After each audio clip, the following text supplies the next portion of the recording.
Well, good afternoon, everyone. I want to thank you very much for coming today, ladies and gentlemen. It's a great pleasure. It's an honor to see you all at this ceremony. It's also a pleasure to recognize our special guest today, General Sir Richard Sheriff, Deputy Supreme Allied Commander Europe. Also my Deputy Commander, Adrian Bradshaw, my Chief of Staff, Lieutenant General Olivier de Bovenkold, both members of a great command team and dear friends. I couldn't be happier than to have my service with you. Thank you. Command Sergeant Major Capel, my senior enlisted leader and wingman, I benefit every day from your influence in the theater, from your personal friendship, and from your professional advice, and I can't be happier than for our teamwork in this command.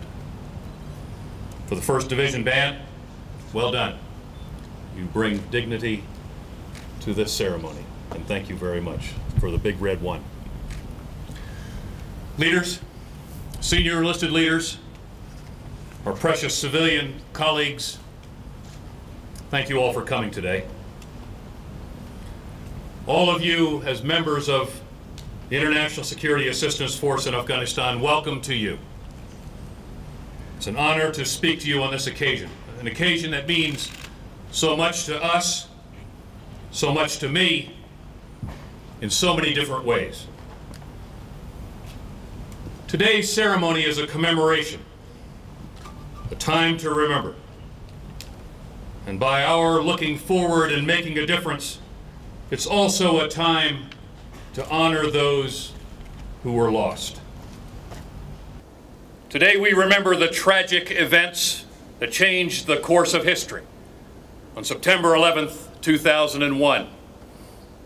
Today we remember all victims of terrorism in every nation around the world, from Madrid to Mumbai, from Jakarta to Bali to London, and innumerable other cities and towns around the world that has been stricken by the scourge of terrorism. For it knows no borders. It has touched and will continue to touch all nations. So this is truly a global struggle in which we have all coalesced. 11 years on from that day, there should be no doubt that our dedication to this commitment, that commitment that was seared into our souls on that day so long ago, remains strong and unshaken. This is my 4th commemoration of 11 September 2001 in combat, 2 others in the Gulf. Such has been the nature of our dedication, and it will not wane. Today we remember the victims here in Afghanistan who have suffered so terribly at the hands of Al-Qaeda, the Taliban, and other terrorists.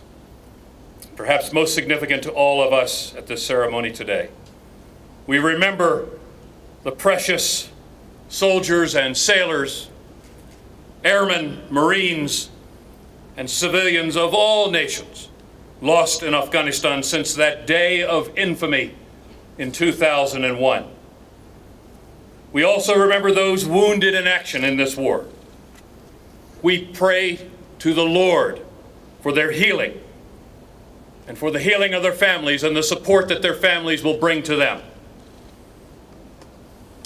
But today we also pay tribute to the past, and through our commitment and service to defend the values of freedom, to make this world a safer place. Those of you in uniform and our great civilian colleagues here with us today, you're all here for many reasons, but you all share a common dedication to duty and to service to your nation, and a willingness to selflessly sacrifice for freedom.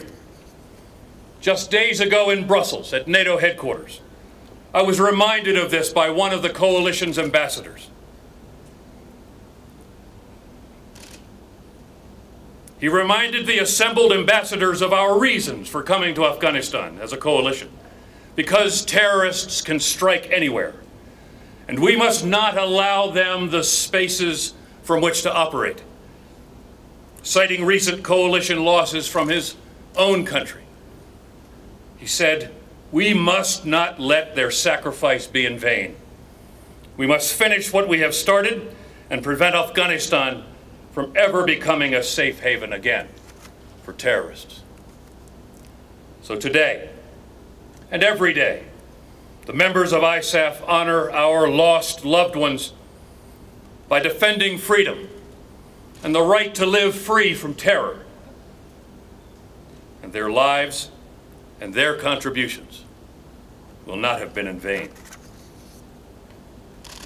The people of Afghanistan are also willing to sacrifice for the values of freedom, standing by our side in this struggle, shona by shona, shoulder by shoulder. I was recently in Kandahar during Ramadan, where I offered zakat, an offering, to the father of an Afghan national policeman killed by the insurgents. He had already lost 3 sons in the struggle against the Taliban. As a father of 2 myself, his loss was unimaginable to me. But I was struck by his courage and his determination when he said, without hesitation, he would gladly send his remaining sons to war if it meant a better, a safer, and a liberated Afghanistan. The same Afghanistan that we strive to support, now in the period of transition, and soon in the decade of transformation.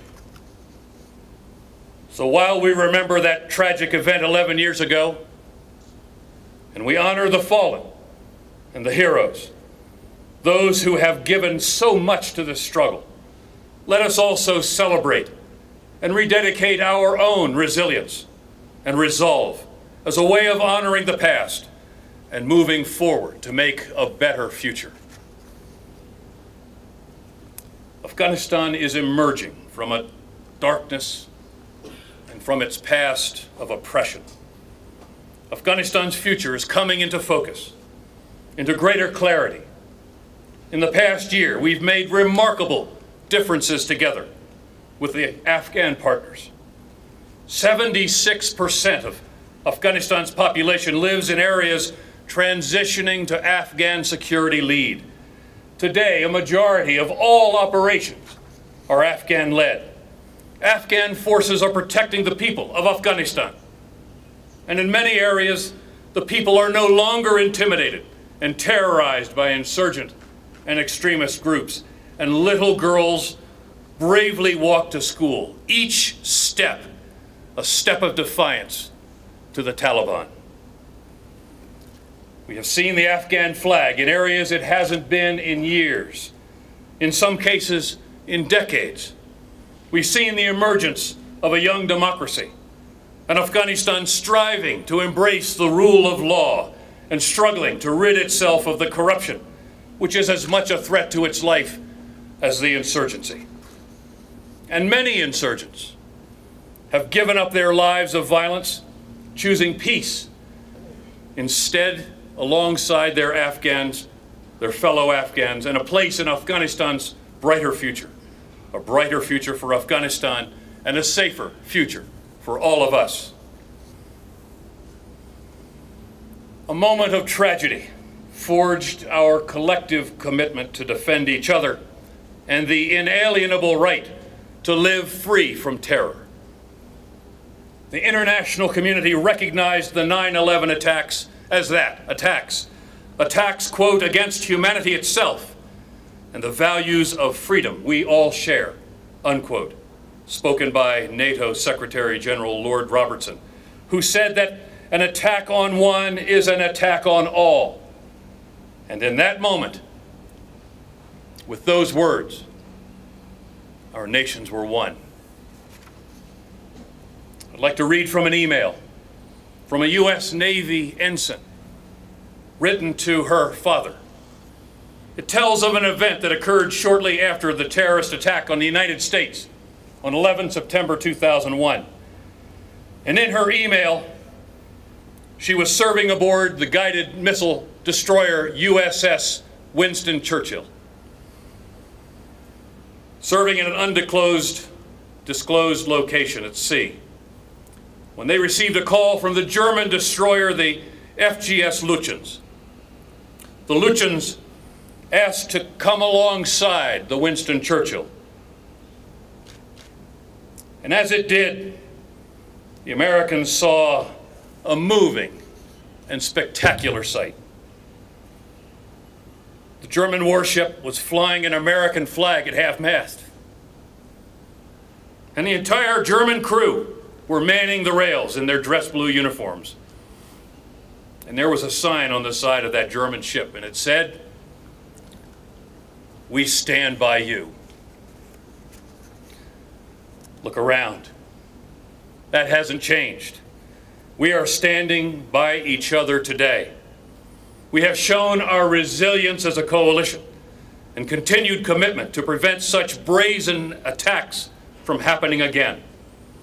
You only have to look at the different flags on our shoulders to see that something marvelous has happened. We have forged, through the hot fire of tragedy and war, a coalition of more than 50 nations, the largest in history. And through your service today, every one of you renders honor to those who have been lost in this struggle. In the United States, we refer to our oldest veterans as the greatest generation, and they were.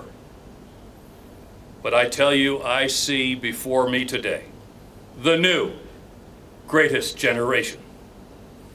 A generation that has been at war for 11 years, the longest war in most of our nation's modern histories. And many of you standing here today are on your second, your third, your fourth, sometimes even your fifth tours in this fight. You are the new greatest generation. And I'd like to recognize and thank the members of the coalition. There are ISAF members among us who were 7 years old and still in primary school on that tragic day 11 years ago. One such soldier is Signaller Scott Adams from Dundee, Scotland. He's 18 years old and works at Camp Sutter as a rifleman and protective mobility driver. I believe he's here today. Scott, where are you? Sorry, I'm here, sir. Come here, son.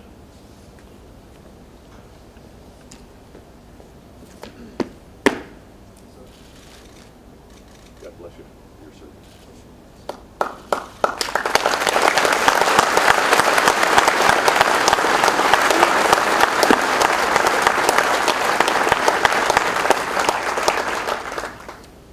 Here in this young warrior, here is the evidence of greatness.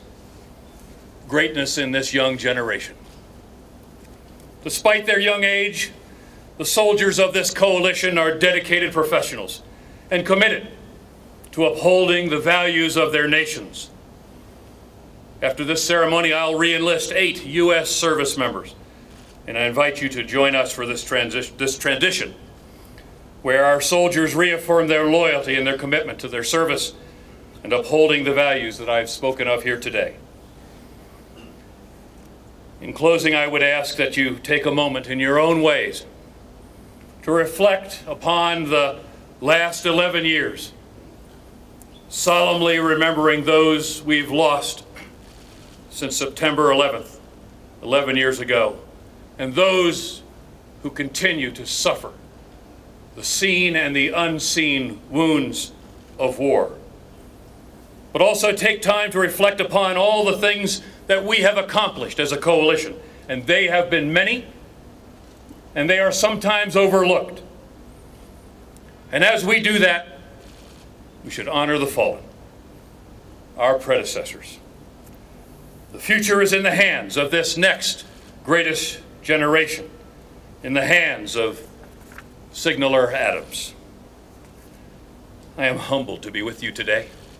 I'm honored that you've come to share this special ISAF celebration on this, the 11th anniversary of 11 September 2001. And leading you in this campaign is the greatest honor of my life. Thank you.